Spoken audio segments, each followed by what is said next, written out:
I kind of want to cover some home networking tips. So when I'm ever talking to people about how they set up their home network, a lot of times they've done it a long time ago. So for those of you who stay on top of your home network, this isn't the conversation for you, but this is for you guys who maybe have not thought about your wireless or your wired network in a long time, or maybe those of you who have never thought about your internet connection in a long time.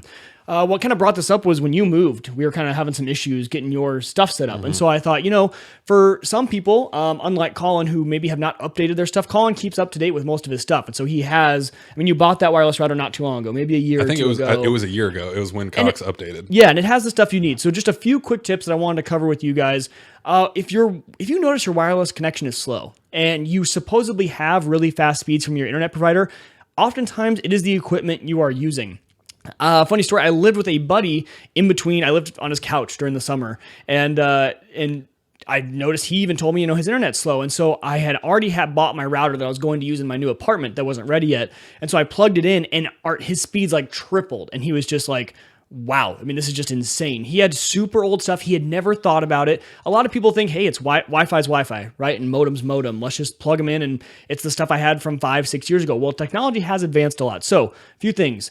When you buy a new router, a new Wi-Fi router, usually you now want dual band. Dual band means that it can go on both the 2.4 and the 5 gigahertz spectrum, which is a great thing. There's different benefits to both of those. 5 gigahertz is faster, 2.4 gigahertz goes farther for range. So it's nice to have both. You want both, and your router will usually, if it's dual band, that means that it'll put out both at the same time, and your phone or your laptop or whatever you're using can negotiate back and forth. So if it can't find the 5 gigahertz, it'll switch down to 2.4. So that's a good thing, a lot faster on that.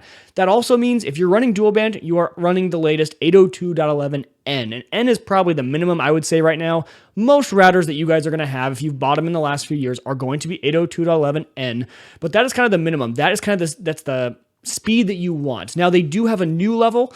I just got a new router. It's 802.11 AC. You might not need that yet, but if you're buying a new router anyway, you might as well get AC because it's going to be probably the future. You want to buy ahead so you don't have to buy another one anytime soon. So dual band, 802.11n. If you're running dual band, that's what it is. So you shouldn't have a problem there. Check out 802.11 AC. It's worth a shot and worth the extra money right now because it is where phones are going. The only device in my house that can actually use 802.11 AC is my iPhone 6 Plus. It's the only one that's been updated with the AC Wi-Fi chip. But in the future, all my other stuff will, and so it'll be nice to have that feature. Second is your modem. A lot of people, tons of people get their modem from their cable companies and just forget about it. It sits in the basement, it sits in their office, and they never think about the modem. The modem is usually separate from the router. Some of them are built in 2-in-1, especially nowadays. Sometimes the cable company gives you the modem that has the Wi-Fi built in, but a lot of times they are separate. You want to make sure that is DOCSIS 3, DOCSIS 3. This will make the biggest improvement. If you are running an old DOCSIS 2 modem, you will be crazy impressed. You're like, oh man, I've been paying for high-speed internet and I haven't even been using it. So DOCSIS 3 modem will make a huge difference. Basically, all that is, it's more up and down channels from your modem. So you have more channels that are bonded together for higher data speeds. So that's always a good thing to check out there. Also, next tip is if a lot of people have old switches. Switches are the boxes that have all the Ethernet ports, right? So you have one plugged into your modem, and then you have maybe a bunch of stuff that runs wired, and you have it plugged in. If you have not updated those in a while, consider getting a Gigabit Ethernet switch. A lot of times they were maxed out at 100 megabytes per second. Well, now they make ones that are a pure just a gigabit per second. Transfer speeds. So they're great. You can buy like an 8-port gigabit switch for like $24. I just purchased one for my parents. They've gone down in price a ton. TP-Link, I think, is the brand that I just bought them on Amazon. $24, 8 ports, and you get gigabit speeds. So there's a reason you want gigabit speeds, and there's a reason you should wire as many things as you can. Now, I know obviously you're not going to run wires all across your home or your apartment, but if you've got a computer sitting right by your Wi-Fi or modem, just wire it in. It's a lot faster connection, a lot more reliable. Plus, for the next thing I'm going to talk about is actually pretty beneficial. So the next thing I just want to mention super quick in revolve to home and connection, to home networking is transferring files between two Macs. So there's a lot of ways you can skin a cat, right? A lot of ways you can transfer a file between two Macs. The fastest one is actually the one I see people never use. So a lot of people use AirDrop, right? And AirDrop is fantastic. AirDrop does have to use your Wi-Fi connection though, and Wi-Fi is naturally going to be probably slower than your wired Ethernet connection. But either way, I don't have any of my devices on Wi-Fi. All of my computers are wired in when they're in my office. So the fastest way to transfer a file between two Macs on the same network is just to go and make sure your shared file sharing is turned on in your sharing preferences. But once you've done that, you can go into your Finder, and on the left side, you will see shared devices. So you're going to click on that shared device. It's usually going to be the name of your other computer. So for example, every week after the episode is done, I have it recorded on my laptop. I need to connect to my iMac to send it over there.